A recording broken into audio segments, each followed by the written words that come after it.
Bonjour à tous, aujourd'hui nouvelle vidéo de la série consacrée au trading semi-automatique où nous allons voir comment créer des objets sur le graphique depuis un expert MetaTrader 5. Avec MT5, il est possible de créer de nombreux objets sur les graphiques qui peuvent vous être utiles pour plein de raisons. Par exemple, vous allez pouvoir bien marquer par un point sur les graphiques toutes les bougies sur lesquelles votre signal est apparu, ou alors vous allez pouvoir bien tracer des lignes de support ou de résistance, et c'est exactement ce qu'on va faire dans cette vidéo. Encore une fois, cette fonctionnalité ne sert qu'à ceux qui font du trading semi-automatique, puisque lorsque votre stratégie est 100% automatisée et que votre expert tourne sur un VPS, eh bien vous n'avez pas de graphique sous les yeux, donc cette fonctionnalité ne sert à rien. Il existe plein de manières de tracer des lignes de support et de résistance. Nous allons voir une méthode très célèbre qui est celle des points pivots. Donc si vous n'en avez jamais entendu parler, je vous invite à aller voir sur internet. L'idée est de projeter sur un graphique différentes droites calculées à partir des données de la bougie journalière de la veille. Donc vous avez le résultat sur le BTC USD en M15, donc là j'ai mis l'expert que l'on va faire pendant cette vidéo, et on retrouve le point pivot avec les différentes lignes de résistance et de support. J'ai donc créé un nouvel expert et je vais tout coder dans la fonction untick.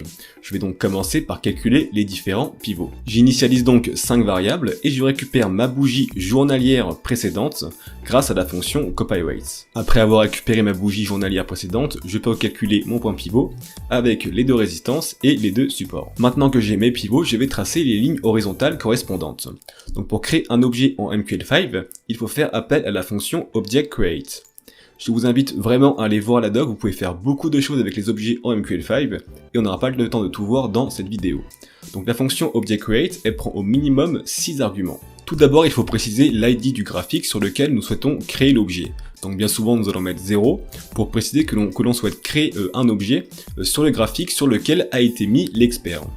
Ensuite, il faut lui préciser le nom de l'objet qui est important pour pouvoir l'identifier. Ensuite, il faut préciser le type de l'objet. Alors il existe énormément d'objets post-types que l'on peut créer sur le graphique. Je vous invite vraiment à aller voir la doc dont le lien est en description. Et nous allons créer une ligne horizontale. Ensuite, nous devons préciser l'ID du sous-graphique sur lequel créer l'objet. Donc bien souvent, nous allons mettre 0 pour que l'objet soit créé sur le graphique principal.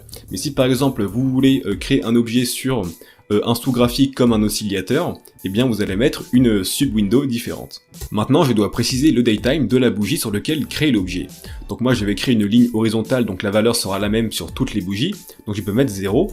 Par contre, si j'avais voulu créer un point sur une bougie bien précise, j'aurais dû mettre le daytime exact de cette bougie. Enfin, il faut préciser le prix.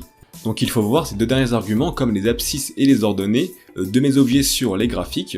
Donc là, vu que je vais tracer une droite horizontale, il n'ai besoin que d'un seul point.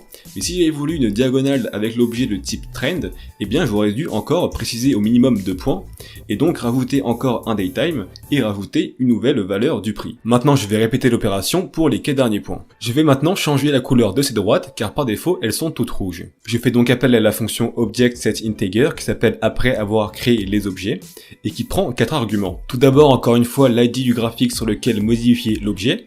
Ensuite, il faut préciser le nom de l'objet à modifier. Après, il faut préciser la propriété à modifier. Donc si on retourne dans la doc, on voit qu'il existe de nombreuses propriétés que l'on peut modifier.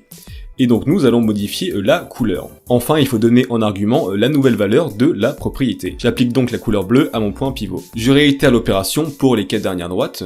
J'applique une nuance de vert aux deux résistances et une nuance de rouge aux deux supports. Attention, vu que nous créons les objets à chaque tick, il faudra bien penser à supprimer les objets du tick précédent pour bien qu'ils se mettent à jour. J'appelle donc la fonction object_delete avant de créer les nouveaux objets, qui prend 2 arguments, l'ID du graphique sur lequel supprimer l'objet et le nom de l'objet à supprimer.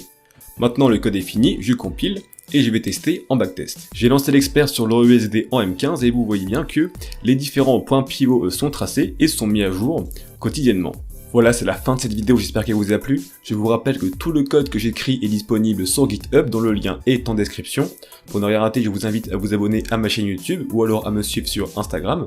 Et si vous souhaitez parler du trading algorithmique en français, vous pouvez également rejoindre mon groupe Facebook, dont le lien est aussi en description.